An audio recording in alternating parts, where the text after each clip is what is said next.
Hi, I'm Leonardo Diaz, and I've been an avid tent camper for over 6 years.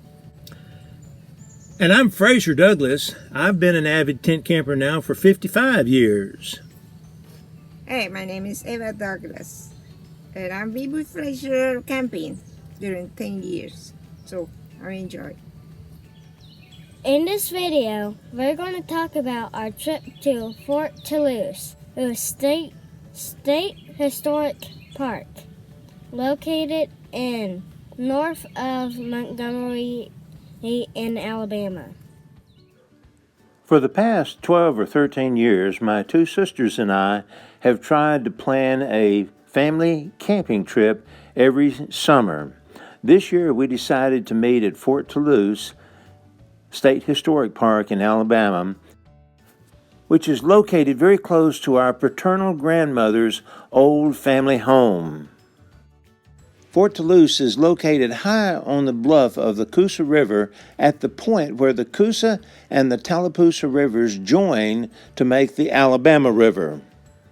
Fort Toulouse was first built on this site in 1717 by French colonizers to prevent the British from occupying this part of the Louisiana Territory. But that fort was destroyed by a flood a few years later.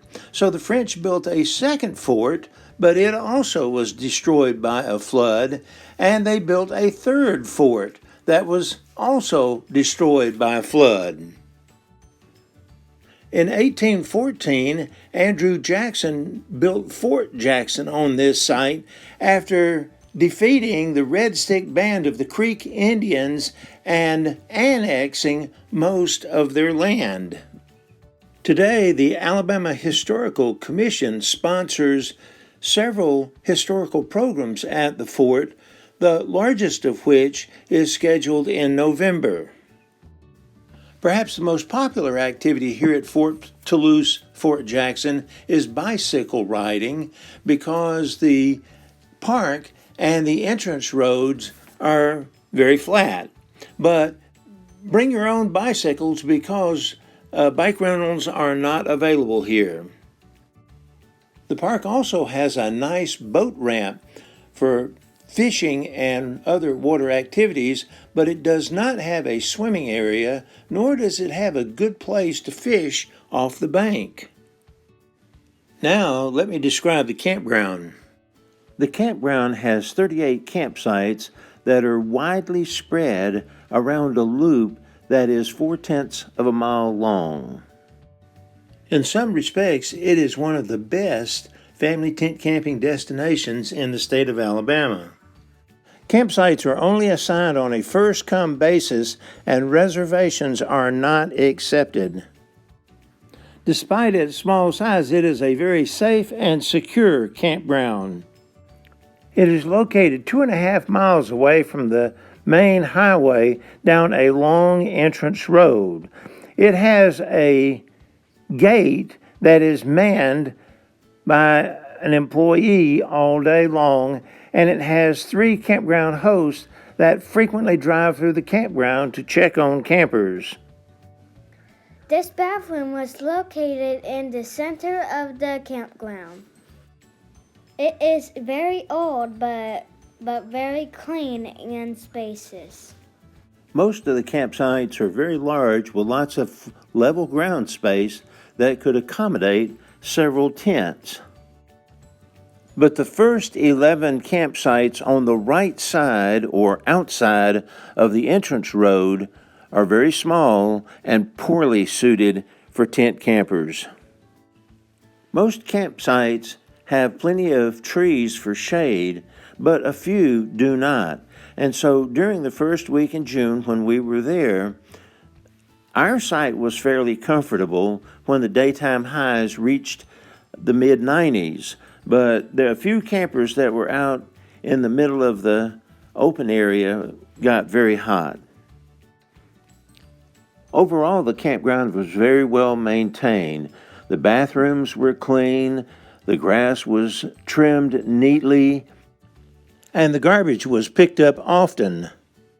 But several campsites had a problem or two that needed attending. For example, a couple of campsites had trees that had fallen and had not been removed.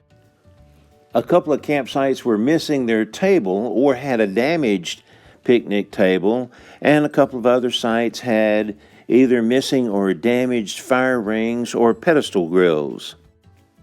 And most importantly, there were armadillos in the campground that had dug holes in almost every campsite. You had to be careful not to step in a hole and break your ankle.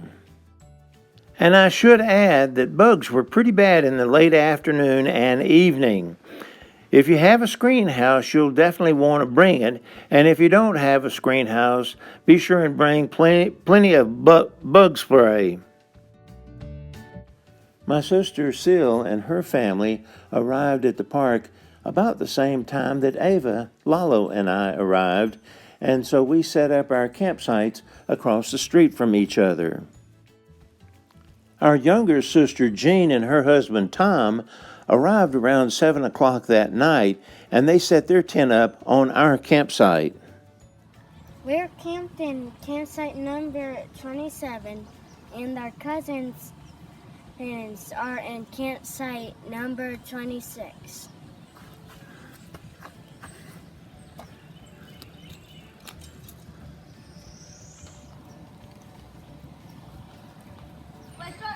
Now I want to show you our campsite.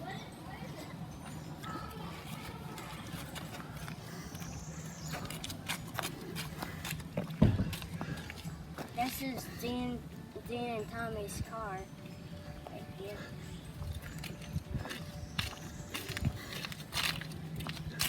Here's our car right here.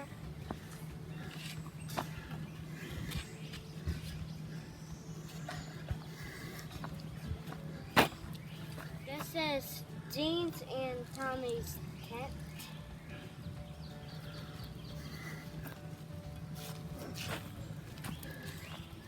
That is our tent over there.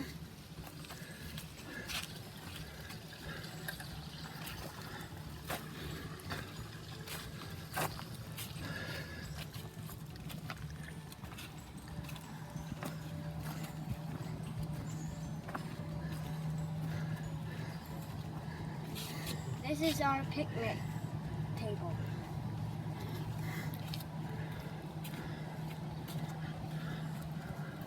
And this is our kitchen canopy. When we first went to bed in the early evening, it was hot and muggy, and we needed a fan. But around midnight, the temperatures dropped into the upper 60s, and we needed some warm clothes for the rest of the night. Unfortunately, it didn't rain during this trip, but at night we could frequently hear owls hooting in the distance. For the 3 days that we were there, we spent a lot of time just sitting around the camp, talking about the past, telling stories, and eating lots of good food.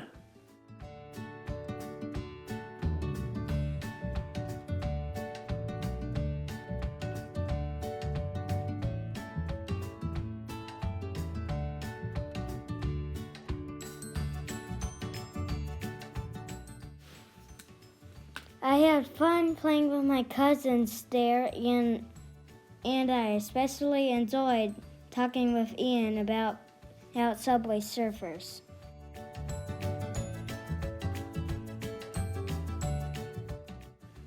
When everybody got tired of sitting around the campsite and eating, they jumped on their bicycles and rode around the park. Thursday afternoon, we all rode into Wetumpka and spent an hour touring our old family home. It reminded us of many fond memories, and we were amazed to see how beautiful the current owners had restored it. After seeing the house, we went to a restaurant and ate dinner together. Friday morning, most of the family walked down to the old forts, but I decided not to go because I was afraid it would be too much walking for me.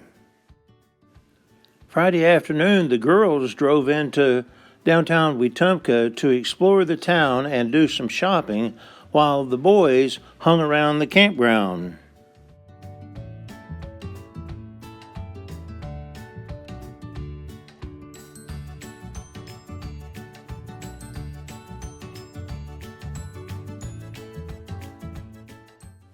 Saturday morning, we all packed up and headed back home. In conclusion, I had a great time. For more information about great family camping destinations, please visit my website, www.moderntentcamping.com, and watch my other YouTube videos. Take more trips, travel further, visit more attractions, and spend less money. Go tent camping. Thanks for watching.